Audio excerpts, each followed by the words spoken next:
Welcome to the magical world of where you're never too old, you're just too dead inside. We're trying something a little new today. I decided to bring in a friend of mine who's like really Disney obsessed too, and we could just like shoot the shit. It's gonna be the... Hey guys, I'm Ian. Where's your Disney stuff? Well, I thought we were just talking about, stuff that we loved as kids and that adults aren't supposed to like, but we all like anyway. Yeah, but not Pokemon. Oh, come on. Who got the new Pokemon game? No, Come on. No, get out. There's no Pokemon on my site. Get out. Get out. Jeez. Go change. Alright, I changed into something more magical. Seriously, dude? This is the magical world of. Look, Disney. Ravenclaw. Okay, first of all, Wands. Ravenclaw can suck Gryffindor's dick, okay? Whoa. Second of all, I don't know about that.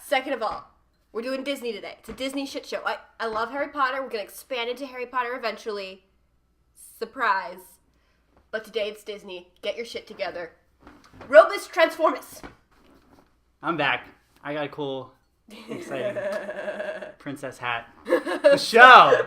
How about Shit. Now we're actually going to start the shit show. In case you thought this was the shit show, this was just the warm It's gonna get a up. lot shittier, guys. We're going to talk about racial representation in Disney Renaissance. And we Fun!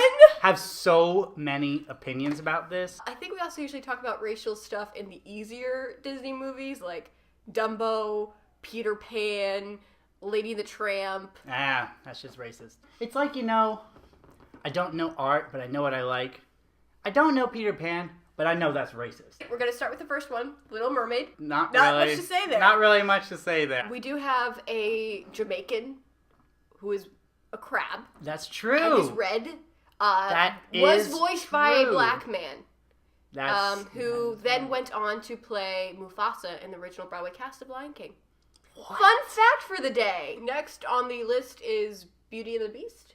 Or Aladdin. No, it's Beauty and the Beast, definitely. Whoop. Mhm. Okay. No, do not argue with me. I know I my didn't argue. Renaissance. That's whiter than Little Mermaid because they don't even have like a semi-black crab.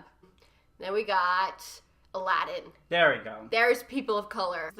Really the first movie to actually take protagonists of a not white nature. Not saying it's not okay for this to happen, but it's interesting that none of the characters were voiced by people of color. They're all white. I have no problem with you voicing a person of a different color if we have like a lot of representation of it. Because we are in this racist society, it does kind of raise an alarm when you have your first movie of not white people voiced by, except for one singing voice, entirely white people. Yeah. It kind of feels like they took whatever stereotypes and historical, tidbits they could think of from like 500 years worth of history and just stuffed them all into one movie. To be fair, though, they were heavily influenced by the Tales of 1001 Nights. You've got, harem girls. The dress overall is like very skimpy. I think this is very obvious in the way that they dress Jasmine.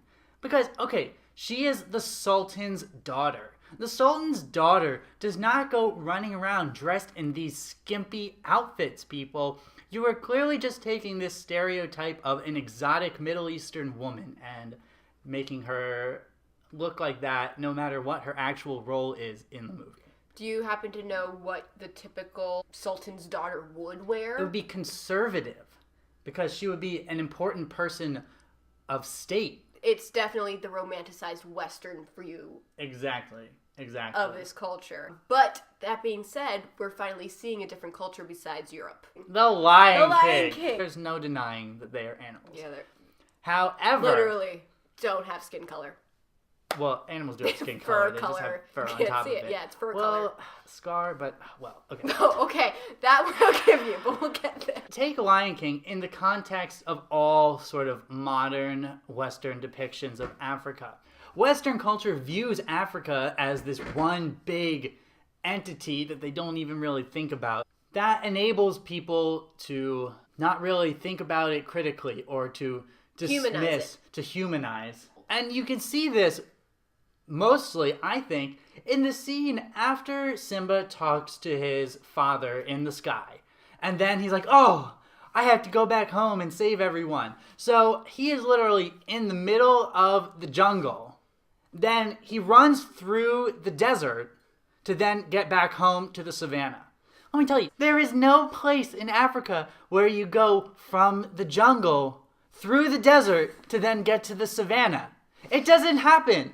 This is this whole sort of image of, oh, Africa is just this big, ooh, it's this wild, exotic place. And it's like, no, actually, there are different countries, there are different regions, there are different cultures in Africa. And you don't just go from the jungle to the desert to the savannah. Ah! We have Pocahontas. Pocahontas. I think the problems with the movie is not the historical inaccuracies in terms of the love story. It's the historical inaccuracies in terms of how white people and Native Americans got along and attributing racism to the fault of one fat guy who wanted gold. Like, it's like racism, this guy's fault. And then, oh, once the white people decide to revolt against Radcliffe, oh, racism's over. Then it's all happy. Oh, the Native Americans, they're going to give you some corn. And then Barack Obama was elected president, and racism was over. It's got a lot, like, Colors of the Wind. That song is on point in many things. Like, and then he's talking about savages, and she's like going, oh, what do you mean by savages, bitch? And she goes, what you mean is not like you. Yeah. And that's so relevant. That is so boom. Ironically, one of the things that I liked most as a kid is the message that I actually have a problem with now, that you can have these people from different cultures, different races, and they come into conflict, but at the end they discover that they're actually all human and that they should all be nice to each other.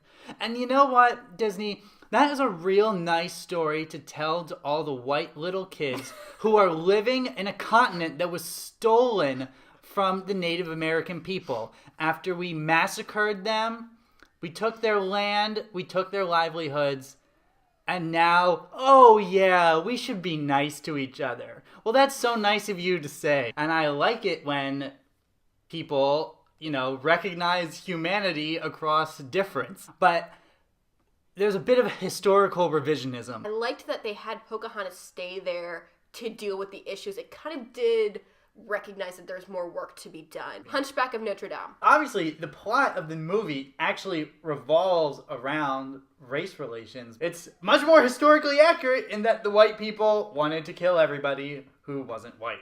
We have the gypsies who have built these defense mechanisms of this lair, and these two people come into them that are, not outsiders. One of their own, or outsiders, and they're really hostile to them. But it's not demonized. It's like, well, that's what they gotta do. This is the defense mechanism they've had to put out. I kind of appreciated that, especially in the light of recent events. It was a biracial couple. True. Mm-hmm. And there was no real mention of the fact that it was biracial. He didn't treat her as, like, the exotic woman. Hercules! We got some Greek people. The muses are black. Are black. They're like Diana and the Supremes. Everyone else is white because it's Greece. Except Hades, he's blue. Fair representation. They didn't whitewash it or anything. Mulan. There's so much good stuff in Mulan. This was based on an Asian fairy tale, and it's set in Asia. It's actually voiced by Asian people. There we go, finally. Although Pocahontas did have Native American voice actors. On the other hand, they do also do things like have the family eating dinner sitting on the floor on cushions. Actually, only Japanese people do that. Chinese people did not eat on the floor. They had chairs. They phoned that one in. It's a woman of color. It's a really well-developed character. Mm-hmm. It's so clear. God, we love those movies. All of them. Oh my gosh. So much. But we were just looking at a purely racial representation, and they're still lacking. We're getting better. Moana is coming out. We have Big Hero 6, which was awesome for racial diversity. I would like to recognize, we are white. It's important for white people to think about these issues and to educate themselves, actually thinking and engaging critically with issues of race. We need to talk about these things. It's not like, oh, well, do you want to make race go away? Stop talking about it? No, that doesn't make it go away. No, that makes it go away for white people. That doesn't make it go away for anybody else. All right, well, thanks for watching the Disney Shit Show. I hope it has been shit-tastic for you. As shit-tastic for you as it has been for us. Click Ian's face to subscribe. Check out my blog, themagicalworldof.com, for more Disney sass and shit-tasticness. Because, Ian, you're never too old. You're just too dead inside.